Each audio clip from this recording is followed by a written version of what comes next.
But one thing that we see is that there definitely are times where the gospel says, wrong, wrong, that is wrong. And so in Plato's Republic and the myth of air, at the end of 1,000 years of punishment or bliss, there's reincarnation. And of course, Paul would say, no, that's absolutely wrong. There are other times where it may be that it's right, like what we see in Acts chapter 17, where Paul's going to quote them and say, yeah, they're exactly right. And then I think more so than not, it's somewhere in the middle where Paul will say, yes, but there's so much more. And we see this not just with the philosophers, but we see this with the Old Testament. I mean, there are times where obviously Paul's going to quote the Old Testament. As a father of five, I love his quotation. I think Paul wrote Ephesians. Children, obey your parents in the Lord, man.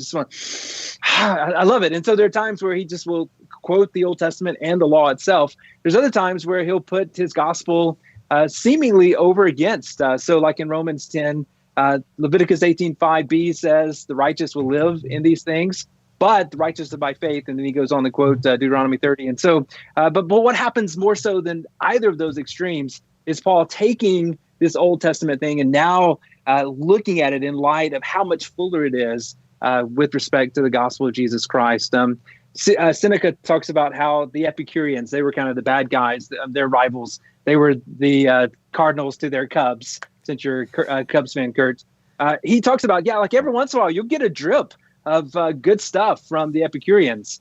But with the Stoics, our truth is always on tap and it's always flowing. And so I think something like that with Paul, where, you might can get a drip here and there from the philosophers, but that drip is to whet your appetite for what the gospel has to share. Lewis uses the picture of a candlelight.